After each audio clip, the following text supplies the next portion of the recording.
Saya akan kembali mereview bukunya Madilog karyanya Tan Malaka bab 5 yaitu dialektika. Latar belakang bab ini yaitu mengupas konsep dialektika, yaitu metode berpikir yang menurutnya sangat penting bagi perkembangan ilmu dan kesadaran manusia. Dialektika yang dimaksud bukan hanya metode logika biasa, melainkan suatu cara berpikir yang dinamis, yang mampu memahami perubahan, pertentangan, dan perkembangan dalam kenyataan objektif. Ia juga menekankan bahwa metode dialektika ini berbeda dengan logika formal atau logika Aristotelian dan justru lebih dekat pada metode ilmiah dan pemikiran progresif. Pokok-pokok isi bab 5 ini yaitu yang pertama, definisi dialektika. Tan Malaka menjelaskan bahwa dialektika adalah metode berpikir yang mempelajari suatu dalam hubungannya, dalam perubahan, dan dalam pertentangan. Ini berbeda dengan logika formal yang bersifat tetap, kaku, dan tidak memperhitungkan perubahan atau kontradiksi dalam realitas. Tan Malaka menyebut bahwa dialektika sudah dikenal sejak zaman Yunani kuno, khususnya oleh Herakleitos yang terkenal dengan ucapannya pantarei, atau bisa juga dengan artian semua mengalir atau berubah. Namun metode ini kemudian melupakan selama berabad-abad oleh dominasi logika formal.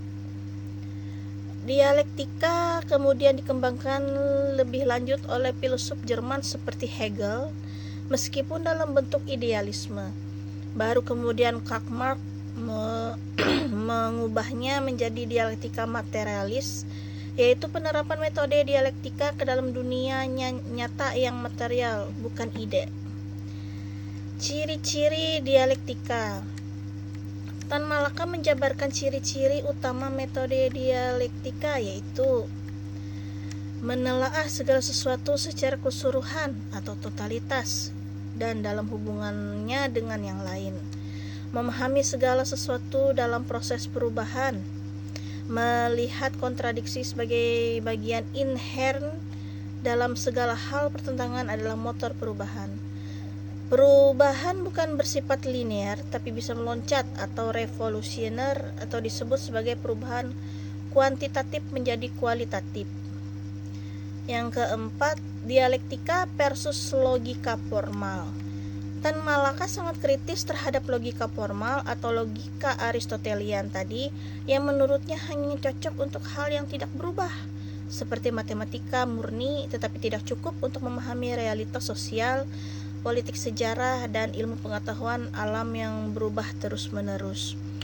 Contoh yang diberikan hukum logika formal seperti A, hukum identitas, atau A-non, hukum kontradiksi.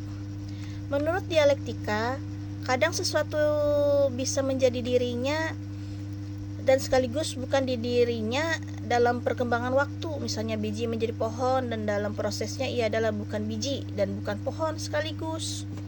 Yang kelima, dialektika dan ilmu pengetahuan. Tan Malaka menekankan bahwa ilmu pengetahuan modern, terutama fisika, biologi, dan sejarah perkembangan lebih karena metode dialektika daripada metode logika formal. Dialektika memungkinkan ilmuwan dan pemikir untuk memahami perubahan mendasar, kontradiksi internal, dan lompat-lompatan evolusi atau revolusi. Yang keenam, penerapan dialektika dalam kehidupan. Tan Malaka juga menegaskan bahwa dialektika bukan hanya untuk filsuf atau ilmuwan, tetapi penting bagi rakyat biasa, terutama dalam perjuangan melawan penindasan penjajahan dengan berpikir dialektis. Rakyat biasa bisa memahami bahwa situasi tidak selamanya tetap, dan bahwa perubahan bisa terlalu melalui perjuangan, bahkan melalui pertentangan kelas dan revolusi. Analisis dan penilaian. Bab ini menunjukkan kematangan pemikiran Tan Malaka dalam memahami dan mengadaptasi filsafat dialektika materialistis ke dalam konteks perjuangan rakyat Indonesia. Ia berhasil menjelaskan konsep filsafat yang rumit dengan bahasa yang relatif sederhana dan penuh contoh konkret. Menurut saya beberapa kelebihan penting dari bab ini memperkenalkan metode berpikir kritis kepada rakyat Indonesia yang pada saat ini masih terbatas oleh pendidikan kolonial, menjembatani ilmu pengetahuan dan filsafat dengan praktik politik menjadi dialektika sebagai alat perjuangan. Kesimpulan saya yaitu pada bab 5, pembahasan mendalam dan revolusioner tentang metode berpikir dialektika yang menurut Tan Malaka adalah kunci bagi kemajuan ilmu pemikiran dan perjuangan rakyat. Ia mengajak pembaca untuk meninggalkan cara berpikir statis, dogmatis, dan logika semu, lalu menggantinya dengan cara berpikir yang dinamis, berpijak pada realitas, dan terbuka terhadap perubahan kontradiksi.